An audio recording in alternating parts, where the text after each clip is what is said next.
It was Christmas Eve, and the air outside was cold enough to sting the skin. The small roadside diner glowed with warm yellow lights, promising comfort to anyone who stepped inside. Families laughed, couples shared meals, and Christmas music played softly in the background. Sarah stood outside the door, holding the hands of her twin daughters. She took a deep breath before going in. In her pocket was exactly $20. She counted it again, even though she already knew the number by heart. It was all she had until the end of the week. Still, she didn't want her children to spend Christmas Eve hungry. When they entered the diner, the smell of food made the twins smile. Sarah guided them to a small table near the wall and helped them sit down. Her coat was thin and worn, and her hands were trembling slightly from the cold and from fear. The waitress came over, smiling kindly, and placed 3 menus on the table. Sarah thanked her quietly and opened the menu, but her heart sank almost immediately. The prices felt overwhelming. She tried to calculate again in her head, hoping she had made a mistake. $20 had to cover food, tax, and a tip.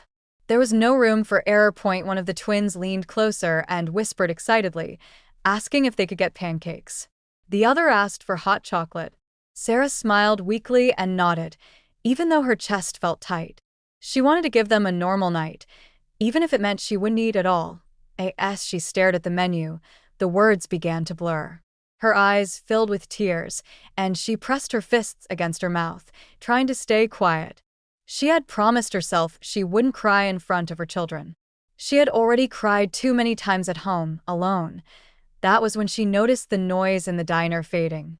The laughter seemed softer. The room felt different. Sarah slowly looked up and realized why. Across the diner sat 6 men at a long table. They were big, broad-shouldered, with tattooed arms and black leather vests.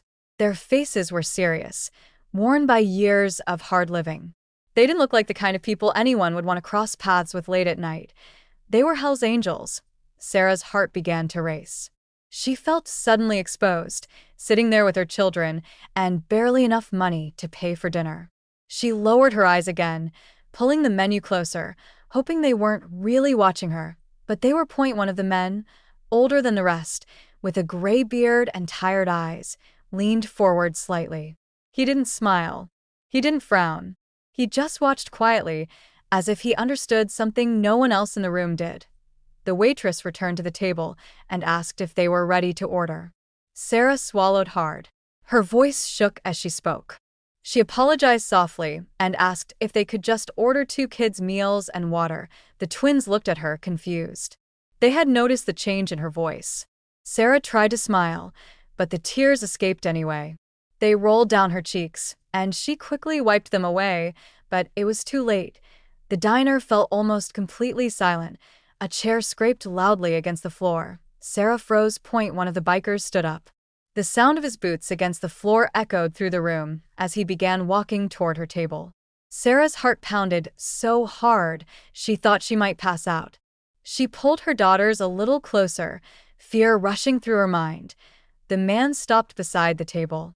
He looked down at Sarah, then at the twins. For a moment, no one spoke. Then he reached into his pocket and placed a stack of cash on the table. Sarah stared at it, unable to move. The man spoke quietly, his voice calm and steady. He said no mother should ever have to cry on Christmas Eve. Another biker stood and walked over, followed by the others. They didn't crowd her. They didn't raise their voices. One of them told her to order whatever the girls wanted. Another added that tonight was on them. Sarah's hands shook as she covered her face. She broke down completely, sobbing in front of strangers she never imagined would help her. Her daughters wrapped their arms around her, confused but relieved. Around the diner, people wiped their eyes. The waitress stood silently, tears in her own eyes.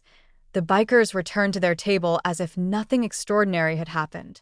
When the food arrived, it was more than Sarah had dared to dream of. Pancakes, warm meals, hot chocolate, and even dessert. Before they left, the older biker walked past Sarah's table one last time.